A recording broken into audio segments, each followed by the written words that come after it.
Oke, Lur. A'udzubillahi minasyaitonirrajim. Bismillahirrahmanirrahim. Assalamualaikum warahmatullahi wabarakatuh. Assalamualaikum semuanya saudaraku dimanapun berada, muslimin dan muslimat. Berjumpa kembali dengan saya Ahmad Bayi Channel. Oke Lur, kita berdoa dulu. Semoga kita selalu dalam perlindungan Allah Subhanahu wa Ta'ala dari segala macam bencana, dari malapetaka, dan juga diberikan rezeki yang halal dan barokah dunia akhirat, amin amin ya rabbal alamin. Oke Lur, santai-santai dulu sambil melihat pemandangan di depan. Kita sekarang ini Lur, memang tugas kita hanya bisa menunggu peristiwa atau kejadian yang sebentar lagi akan akan terlihat buat kita. Petunjuk Lur, insya Allah petunjuk besar ini yang akan terjadi di hadapan kita, dan tentunya itu semua ya tentu saja takdir dari Allah ya Subhanahu wa Ta'ala. Tapi ini tentang beliau ini, Sadra Peningit ini Lur, yang detik-detiknya ini nanti kemunculan beliau ini akan berdampak pada suatu sistem kehidupan ataupun peraturan negara, negeri, pengaturan apapun lah istilahnya. Dan pertama-tama tentu saja kemunculan beliau ini akan banyak ditentang, akan banyak orang-orang yang nggak percaya seperti itu ya kan, nggak percaya kalau Imam Mahdi ini akan keluar gitu loh, nggak mudah percaya. Apalagi ini ya toh, menurut mereka Imam Mahdi itu sosok yang alim ya toh, berwibawa atau apa, seperti halnya para ulama atau bersorban, berjubah seperti itu. Mereka beranggapan seperti itu, tapi mereka salah gitu loh, mereka salah. Itu zamannya sudah berbeda ya kan, itu zaman dahulu, zaman para nabi ya kan, para ya juga zaman kerajaan juga masih ada seperti itu. Tapi sekarang ini zamannya sudah berbeda, dan zamannya sudah akhir. Beliau ini penampilannya biasa itu loh, sama dengan kita, tapi kalau ciri-cirinya insya Allah ada, seperti ada jenggot tipis seperti itu ada loh, insya Allah ada. Kumis juga ada walaupun tipis-tipis lah. Nah itu kenapa kok harus jenggot itu harus ada? Karena beliau mengikuti sunnah Rasul, sunnah dari kakeknya sendiri gitu loh.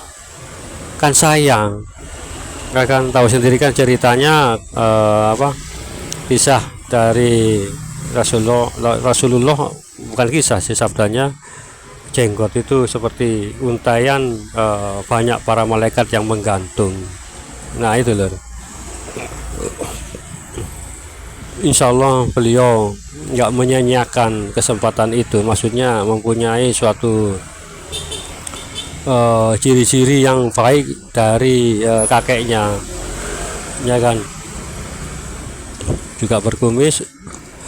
Contoh saja insya Allah kalau berjenggot saja kan kurang pantas ya toh, tentu saja ada kumis seperti itu ya kan, ada kumisnya Allah alam gitu. Tapi kan seras, maksudnya nyambung gitu loh antara kumis dan jenggot ya toh. Kalau kumis tok sih lumayan, nah, kalau jenggot tok nggak ada kumisnya serasa sayur tanpa garam ya kan. Oke lanjut, ini dulu yang perlu diperhatikan lagi. Mereka salah, mereka beranggapan Imam Mahdi atau Sadra Peningit ini berjubah putih ya toh, bersorban seperti halnya penampilan para ulama-ulama. Mereka itu yang mereka tentang secara melihat secara syariat mereka itu, atau lahiriahnya saja. Kata mereka itu salah ya kan, mereka salah karena zamannya sudah nggak ada lagi seperti itu.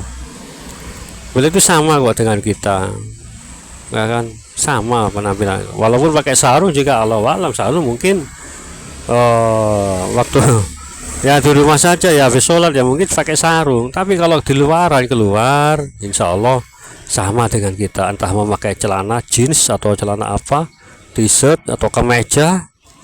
Dan tentu saja kadang tak lepas dari topi, ya topi itu loh waktu untuk sholat itu yang bulat atau yang apa terangkat, biasanya seperti itu keistimewaan apa perbedaannya dengan yang pada zaman dahulu.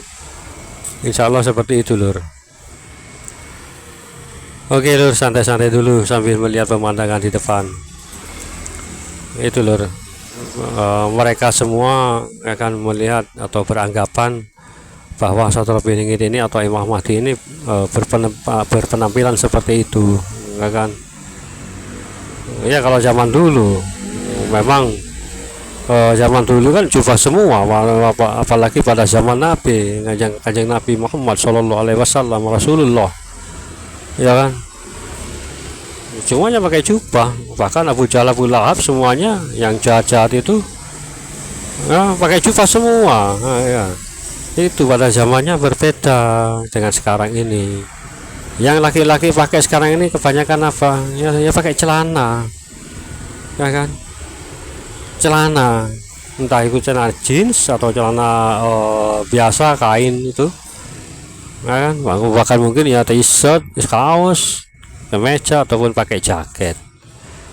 Nah, kadang tapi tak lupa beliau itu kadang memakai ya itu topi itu untuk sholat atau istilahnya kupluk cara Jawa. Itulah lur, insya Allah seperti itu. Oke lur, tapi ini nanti apa mereka itu tertipu dari apa, tertipu ya kan, tertipu dari penampilannya ya. Mereka pasti akan beranggapan heran atau nggak percaya, mana mungkin, masa seperti ini kok nggak terlihat seperti imam. Nah ini seperti imam masjid kayak yang jadi imam yang pakai sorban seperti itu, ya kan? Allahu a'lam bishawab. Mereka kaget kok penampilannya tidak seperti itu atau yang lain lah, ya kan? Nah itulah lur perbedaannya dengan zaman sekarang dan juga zaman dahulu. Perbedaannya itu loh ya. Itu rata-rata mereka melihat pertama kali melihat beliau ya itu, ya kan? Nggak percaya, masa Satrul Beringin itu seperti ini, kok berbeda dengan yang mereka anggap atau beranggapan atau seperti ini. Anggapan mereka selalu pakai jubah, kan mereka mestilah beranggapan seperti itu. Tapi kalau kita tentu saja kita tahu atau penampilan beliau ini nantinya seperti apa, ya, kan sama dengan kita. Bahkan tinggi badan pun juga nggak terlalu tinggi juga nggak terlalu pendek, rata-rata orang-orang Nusantara seperti itu. Oke lur, santai-santai dulu sambil melihat pemandangan di depan.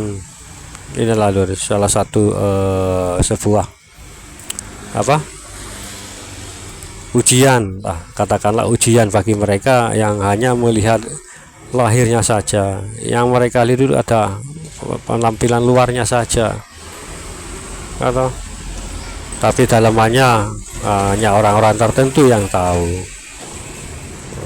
Kadang yang menjadi panutan ini, nah ini lur, ini nanti yang akan mereka percaya kalau beliau itu Imam Mahdi atau Satrul Beringin. Apa? Karena guru mereka atau kiai mereka itu datang menemui beliau, ya kan? Baru mereka orang-orang itu percaya, lawang kiai saya atau seumpama seperti ini, lawang guru saya atau kiai saya, ulama saya percaya kalau Imam Mahdi, masa saya nggak percaya, ya kan? Seperti itu, nggak mungkin bohong, ya kan? tidak akan mungkin bohong kalau yai atau gurunya itu yang ditemui adalah Imam Mahdi.